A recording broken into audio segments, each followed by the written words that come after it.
कुठे वाघ म्हणले? रात्रीचा येतो 8-9 वाजता इथं. येतोय का? हा, किती वाघ येत? 2-3 पिल्ले आहेत आणि एक वाघ आहे मोठा. काय हल्ला वगैरे झाला का या ठिकाणी? हल्ला नाही झाला अजून. अद्याप हल्ला झालेला नाही. नाही. किती बिबट आहेत? हा, किती बिबट आहेत? 3 लहान एक मोठा आहे. 3 लहान आणि 1 मोठा. हा. कुठल्या भागात आहे? हे कोलदरा, गोनवडी, मोर ससे इकडे भरपूर असते ना. मोर आहेत, लांडुरे आहेत, परत तिथे कोली आहेत. कोली 4-4, 5-5 फिरतात बरोबर. परंतु शेती करताना बिबटे आहे म्हणतो तुम्ही. आतापर्यंत काय अडचण नाही आली तशी. परंतु शेती करताना काय अडचण नाही का? नाही, आतापर्यंत सध्या आपल्या इथं नाही काय अडचण आली. अजून तरी नाही आली. नाही. याचं कारण काय? त्यांना इकडे खाद्य म्हणून. हा, बाकीची कुत्री काही वासर वगैरे असतील खाद्य आहे. खाद्य आहे तसं त्यांना. वाघाच्या संदर्भात काय? हा. तिथे परवा एक वाघ आणि 3 पिल्लं होती. हा. साधारण अशी खालून आली, काहीतरी 6:30चा टाइम होता सकाळचा. आमचे लोक काकड्याला जात होते आणि आता आमचे कुत्र आम्ही सकाळचं सोडतो ना, तेव्हा आमचं शेंगदाणे किती सोडल्यावर आलो तर तो खांबळ आहे ना, त्या खांबळ्याच्या इथं खाली ती 3 पिल्लं आणि ती वाघीण अशी वर चढून गेली आंबे झाड इथून वर. तिचा काय त्रास? नाही, अजूनपर्यंत त्रास नाही आम्हाला काही. भीती वाटते का तुला? आम्हाला तर तिथेच भीती वाढणारच ना.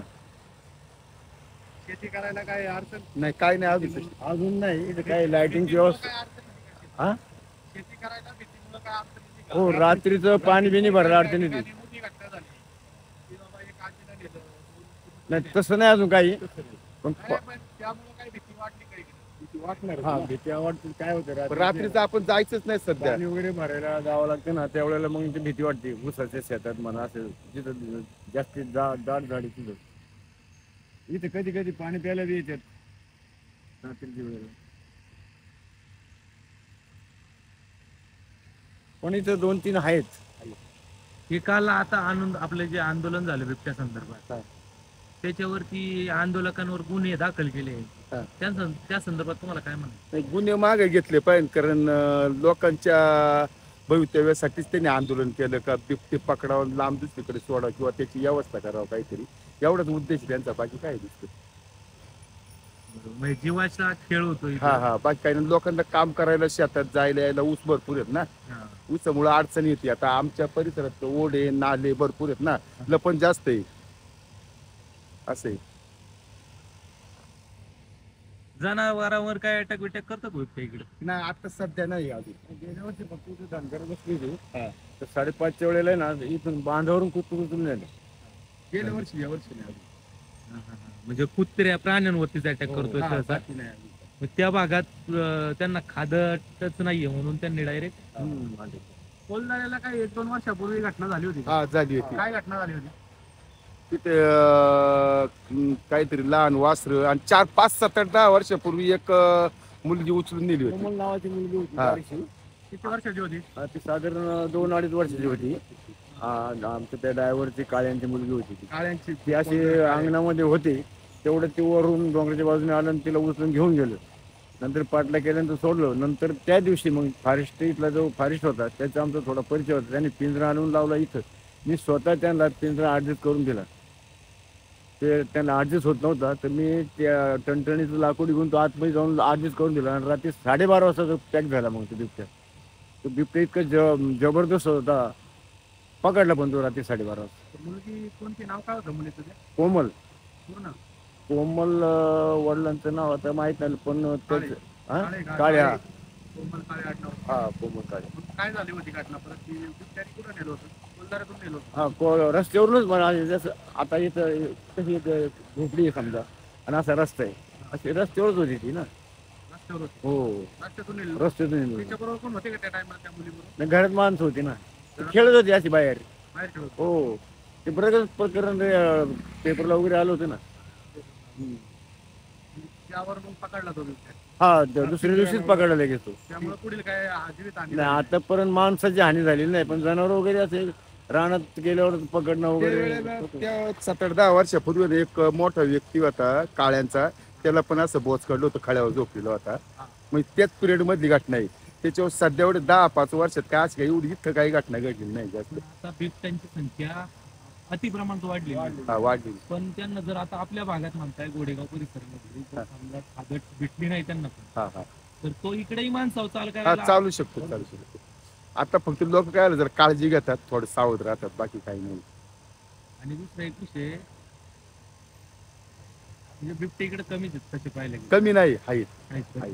पण आता जो वाघ आहे तो बिबट्या नाही, थोडीशी पट्टी आहे त्याच्यावर. हा, पट्टे रे. आणि बरेच दिवस इथे येतो. म्हणजे मी जवळजवळ 2-3 वर्ष पाहत होतो इथंच आहे. तुम्ही पाहिलंय हो, पाऊल बिऊल असतात सगळे वरती. तसं तर इथं माझ्या वाटेत सगळे पाऊल असतात. पाऊल वाटत सकाळच्या बारी दिसतात ना उठल्यावर. सरकारला काय सांगा सरकारला काय, त्यांनी असं कुठेतरी लांब जंगलात नेऊन सोडावं, बाकी काय दिसतं. ते काय करतात माहितीये का, पकडलं का इथं कुठेतरी रात्री आणून सोडतात ते. आता कालपासून फक्त रात्री फॉरेस्टची गाडी फिरते, सायरन वाजवतात. साधारण 2-2:30च्या सुमारास येतात ते. 2-2:30च्या सुमाराला येते त्यांची गाडी येते. आणि तो जो पूर्वीचा जो पट्टेरी वाघ होता ना, तिथं आमची द्राक्षाची बाग होती. मी ठिबक बंद करायला आलो होतो, बॅटरी चार्जिंग केलेली होती. तर तिकून जे उडी मारली त्यांनी माझ्या अंगावर, पण ते ताण आहे ना, तो ताण त्या ताणाला अडकला तो, माझी पार बुबडीच वळाली. आणि मग तिकडनं एक आमचं काळ्यांचं पोरग येत होता, त्याच्यात मला साथ मिळाल्यानंतर आहे ना, आम्ही काय तिकडून हुसकलो. तर तिसऱ्या हारीमध्ये अजून एक होता, मग पिटल्यानंतर ते वर गेले. आता पिंपरखेड सारखी याही भागात घटना होऊ नये म्हणून शासनाला काय सल्ला द्याल तुम्ही? तसं जर पाहायला गेलं ना, जर प्राण्याची हत्या होऊ नये म्हणून जे सरकारचं धोरण आहे, चांगलं धोरण आहे, हरकत नाही. वाघाची पैदास वाढली आणि त्याच्यापासून आता त्रास होतो, त्याच्यासाठी काहीतरी त्यांनी जसं तिकडे निवारा केलं त्याला जुन्नर तालुक्यामध्ये, असं काहीतरी करावं आणि पुढे नेऊन सोडू नये. मला वाटतं फॉरेस्टची ही एक चूकच आहे. गाडी भरायची आणि रात्रीची बारी कुठेतरी एखाद्या वस्ती म्हणजे जंगलात घेऊन सोडायचं, ती पुन्हा ती जागे होतात ते. आणि त्यांची आमचं एक म्हणणं आहे असं, जर लोकांना जर कोण व्यक्ती गेली त्यासाठी ते 5-10 लाख रुपये काय देतात. 25 लाख. हा, त्यासाठी त्यांनी जर खाण्याच्या याच्यासाठी जर वापरले तर बरं होईल ना, समजा कुठेतरी जंगलात नेऊन. ही एक महत्वाची गोष्ट आहे, कारण ते पण मुका प्राणी आहे, त्याची पण खाण्याची व्यवस्था केली होती, अटॅक नाही करणार ना. त्यांना ज्यावेळेला पोटाला भूक लागते त्यावेळेला ते अटॅक करतात. बरोबर हा, त्याचं बाकी नियोजन सरकारने हा, नियोजन करायला पाहिजे सर. जर सरकार म्हणते आमचे वाघ आहेत, त्यांची काही जीवितहानी झाली नाही पाहिजे, त्याच्यावर कडक कारवाई जर कोणी मारलं तर मग तुमची खाण्याची काळजी घ्या ना त्यांची. त्याच्यावर खर्च करा तुम्ही. अब्जावटी कोटी रुपये खर्च करता कुठं पण तुम्ही, पण प्रत्येक जंगलामध्ये समजा त्याचं काहीतरी राहण्याची व्यवस्था करा आणि त्यांना खाण्यासाठी सोय करा ना त्यांनी, म्हणजे काय प्रॉब्लेम येणार नाही, काय बाकी काही नाही. फॉरेस्टचा सर्वे आहे ना, तो चुकीचं आहे. त्याच्या सर्वेपेक्षा जास्ती पैदाशी त्यांची जास्ती पैदाशी. आता आम्ही पाहतो नाही तर आमच्या या भागामध्ये 2च होते, एक असं एवढा होता आणि एक मोठा होता. आता 3 पिलं आहेत, बारके लहान लहान पिलं. सकाळी उजाडताच दिसतात. आता असे फिरायला येतात ना लोक, असे रस्त्यावर दिसतात, पण तसं काय प्रॉब्लेम अजून झालेला नाही यावर्षी आम्हाला.